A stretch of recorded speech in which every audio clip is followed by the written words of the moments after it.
Welcome to the Seller Roundtable e-commerce coaching and business strategies with Andy Arnott and Amy Wees. Stuff like that. Definitely. All right, what's next? All right, so now what I'm going to do is I'm going to show you guys how easy it is to actually create your own content calendar. So if you just go to airtable.com, it's a free platform for you to sign up for. This will be the main page, and then up here you'll see this templates tab. You'll just click on that, and then it's just right here, big and bold and right in your face. And then you just click on that, press use template, and then you can put this in any type of workspace that you want to put it in. But then you'll just go ahead and click add base, and then it'll have this little new signal right there. So we just double click it and it opens up, and it already populates some just stuff that it already has in there, just to kind of give you an idea of what to put in these, these little boxes here. I just always press X on that just so I can see more. But you can see, like, it tells you, it gives you a space for this stuff. So, like, for example, why swimming is good for you, say that that's a title we use and that we're wanting to write about in the future in one of our blogs. So we would actually put that in here, so why swimming is good for you. And I don't know how to spell, but we put why swimming is good for you. And then we have it on here, the status. You can make it planned if it's assigned to someone already, and you can modify this to exactly how you want it to be. If you want it to only say planned, then you can delete all these. It's super easy. It's very customizable to your liking and your standard. And then right here, you could put a subheading. So what I like to use this for is to kind of give a good overall summary, I suppose, of what we want the blog to be about. So for example, if you're outsourcing your blog writing to someone, say one of your employees or someone you're hired on Fiverr, whoever, that way they know kind of what to write about, the good idea that you're thinking of, right? So maybe we do health benefits of swimming. And you could even pull out some of those other phrases that that Andy, why swimming is so good for you, and then you can kind of what swimming exercises are important, right? These are where you're going to basically do an outline. So you're going to have an introduction, just like you have to write a paper in high school, right? You're going to do an introduction, you're going to do all your main bullet points, and then your conclusion. And you're just going to do that full outline so that when you hand it over to your blog writer, they have an idea of what content you want to cover. Yeah, exactly. Yeah. Real quick, guys, for those of you listening on the podcast and not watching, I did a quick short link here. If you don't know how to use Airtable, go to tiny.cc/AT content, short for Airtable content. And that's their video that Airtable puts out. It's 12 minutes long. It'll show you how to use Airtable. Once you get the hang of it, it's an essential tool. I know that, I started using it early on. I introduced it to Amy. We've both tried so many different platforms and we landed here just because it's the easiest to use. So check that out when you get a chance. Yes, and it works just like a spreadsheet. So you can always add, and it's great because you can assign team members. So you can see the author column that Megan has here. We can assign team members, and then as soon as we add Megan's name to it, it'll send her an email notifying her she's been tasked with something. You can turn that on or off. You can, basically customize it to your need. You can make any column any way you want. What's great about it is it also allows you to embed attachments. So I use it for my expense tracking, all kinds of different things. But when we do our images, what we do a little bit differently is we kind of change this content calendar to include alt text, hashtags, and, obviously the blog outline, the, any additional social media images. We always create our Facebook, our Pinterest, and our Instagram images right away, along with the blog post title and bullet points. And then when we hand that off to one of our team members to actually write that blog, they're ready to go. They already have, the keywords, the alt text, the hashtags, the images that they need to share. And all they have to do is write the blog post based on the information that we've given them, and get it out there. So they can pull the images down. We don't have to email images back and forth. It's right here, hosted online for free with Airtable. So it's a really great tool for you guys to use. Amy, following up, are you guys going to cover images, or should I throw something out real quick on images? I was gonna input just one of these images just real quick, just to show you how to do it. You do that little plus sign, select file, and then looky there, we already have a swimming image. Press upload. And yeah, Andy, please add Yeah, your so side if you of guys images. are, I know like me, I used to like go in and use Canva and stuff and create all these images myself, and it's so time consuming and all that. So a quick tip for you guys, another website, another service that we use all the time, freelancer.com. They have something called a design contest, and it's different than than some of the other ones like 99 Designs and things where you have to, have a base contest. I do contests all the time for $10, and I say, hey, I need, these 10 social media images, and you throw it out there, and you'll get quite a few entries. I mean, the more money you pay, the more entries you'll get. But even at $10, I've gotten some really great results. So use that resource to get these social media. If you need like a little infographic or, something that's more than just an image, that's a great way to get that content. Yeah, absolutely. Definitely. And Yeah, you and can also- we definitely use Canva and add titles and stuff like that. But oh, Judith is asking, where was that again? Judith, the answer to your question is freelancer.com. You're going to click on run a contest.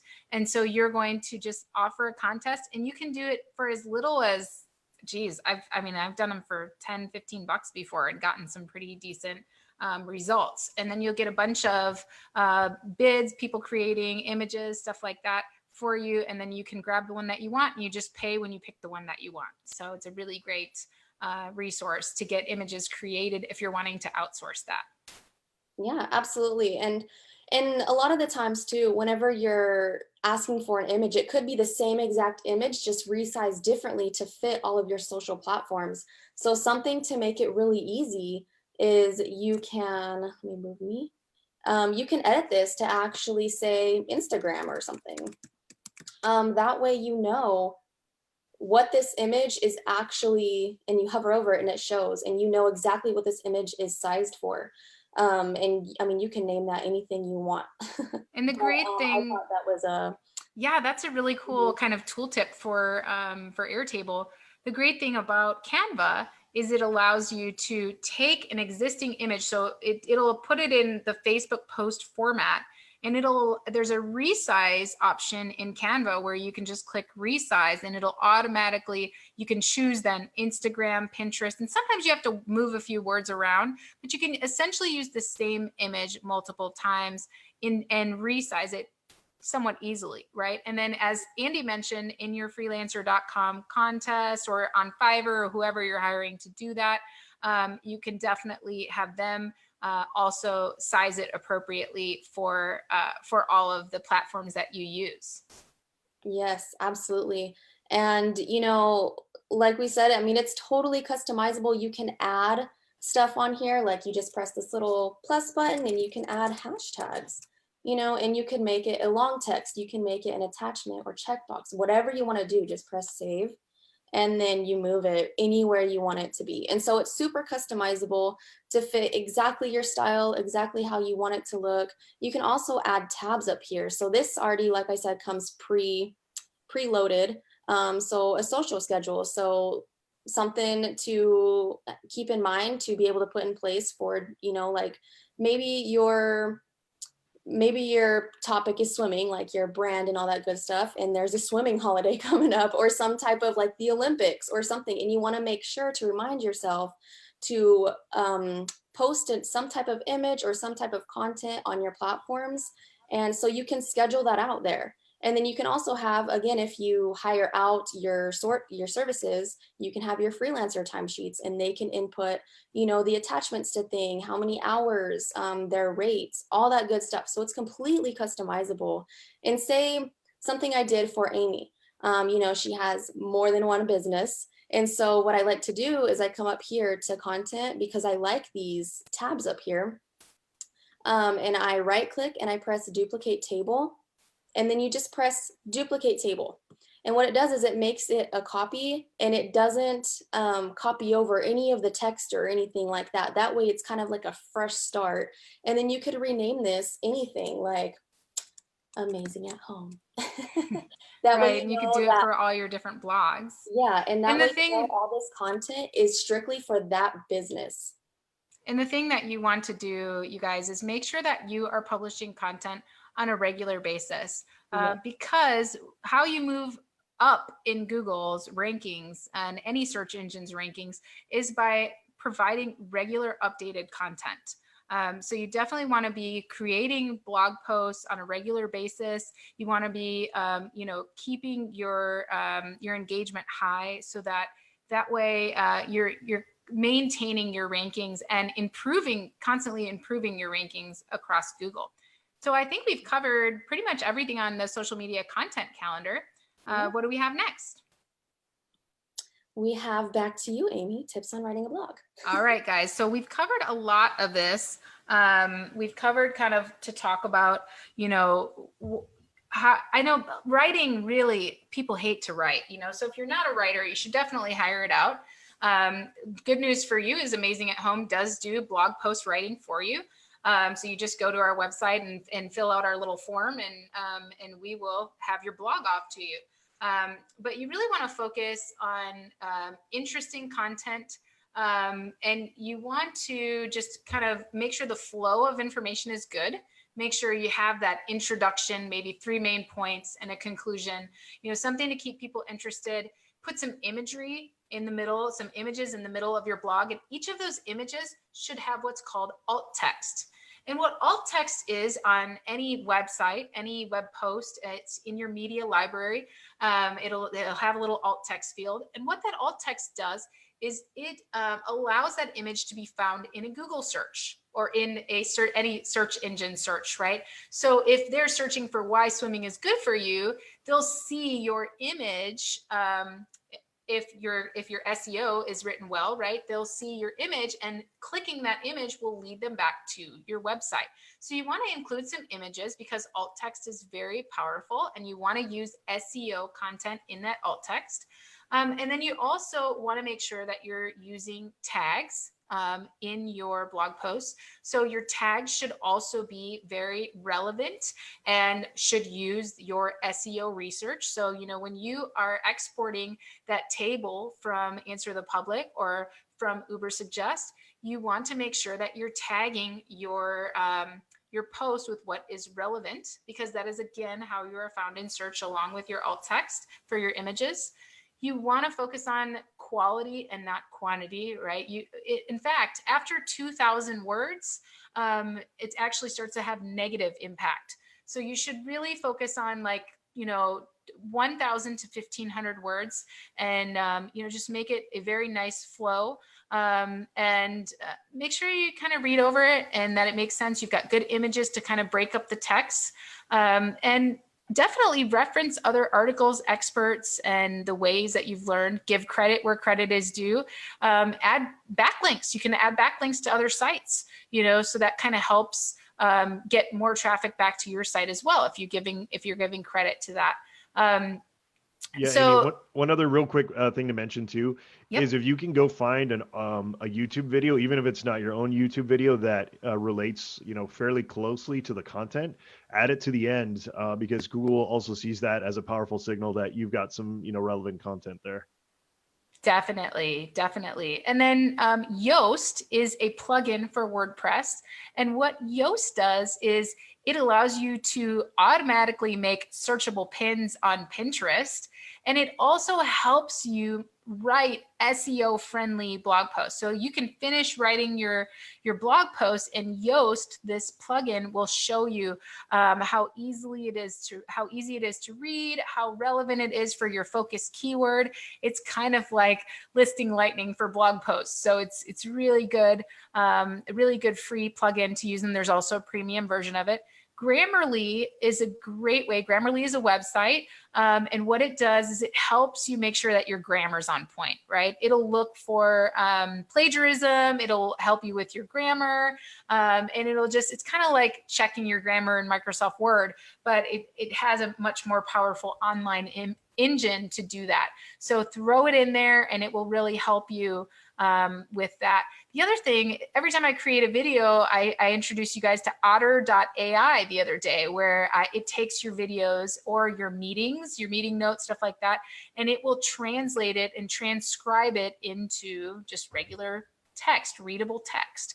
And so you can take those and turn them into blog posts. But if you take that text and you throw it into Grammarly, it will make it much easier to quickly clean up that text.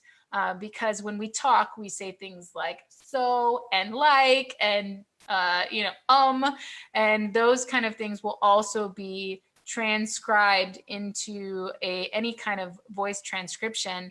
So you want to use a tool like Grammarly to help you just quickly clean it up and get it out there and make it very readable. Also, Grammarly has a Google Chrome extension too. So even if you're typing a post on Facebook or something, it'll catch like misspelled errors and let you know about it. So that's pretty cool too. It's a cool tool. Awesome. And so the other thing that a lot of people don't do, if you guys are feeling overwhelmed, like, oh my gosh, I don't want to post 15 blogs a year. That's just too much for me. I don't want to worry about that. Well, you can always use your old blog. So what we do in our brands and businesses is we always update one old post every other blog that we post. So we do a current post and it's built right into our social media calendar. So we do a current post and then we do an old post and then we do, and when you're updating an old post, you can research fresh SEO for it and update some of those keywords. You can freshen up the wording, maybe change the angle a little bit, add new pictures, and then add a new product offer, right? So if you had a product offer halfway down the blog or built into your blog, driving traffic to your listing, well, this is a great opportunity to promote something new and kind of release it as a new, fresh blog post. Don't forget to update your old blog content that you've already spent time on, and that's also going to help your website ranking. Yeah, Andy, do you have any tips? Yeah, really quick on that is, when you first do the blog post, like Amy said, you can keep it fairly short, 1 to 2,000 characters. I believe, if you want the master and all this stuff, like we talked about Neil Patel, he's got so many resources on his website, but I believe they did a study and it was right around like 1,800 characters was like the sweetest spot for your blog post. So try to keep stuff near there. And kind of his theory, which I think is a really good one, is throw your 1,800 piece blog post out there and then see which one pops. Use your analytics, see which one starts getting the most traffic. Once you see that, then that's where you go long form. That's when you start really spending the most time updating that one blog post that's doing really, really well, and adding more images, adding more content, adding more relevance, because what you want to do then is make that content so good that Google sees you as the authority and then drives even more traffic your way. Yes, definitely. All right. And finally, creating your own content calendar. If this is something that seems cool, hopefully you have taken our tips today and you can put some of them into action. But this is something that we offer at Amazing at Home. So if this is something that you would like us to do for you, we offer 6 months. We create 6 different blog posts for you with the outline for the blog post. We provide the hashtags, we provide the alt text, we provide the images. So definitely check that out. It's at amazingathome.com underneath the services menu. And we also offer a blog writing service. So if you want us to write the blog for you, we do that for as little as $30 a blog. And what's great is we are all native English speakers. So you're not going to get back a blog post like you might on Fiverr, which is going to be, need all of this grammar and correction from that standpoint. So if you're wanting some help with that, definitely reach out to us. We're happy to help. And we hope that this has enabled you and empowered you to create some of your own stuff. Yes, absolutely. And then I wanted to throw this in here because if you guys have any more questions about your business, or you wanted to get back on track, or whatever you need in your business right now, this is such a great spot to be. for to improve your business, improve, maybe you need better task handling, whatever you need. We're having our Inspire conference July 28th through the 30th, and it's going to be so much fun. We have so many great speakers, such good content, and this will actually be presented again, and I'm so excited to do it. So I just want to throw that in there for y'all. We'll give all the good juicy tips in person. That's where that happens, right? In person. Those are the best ones.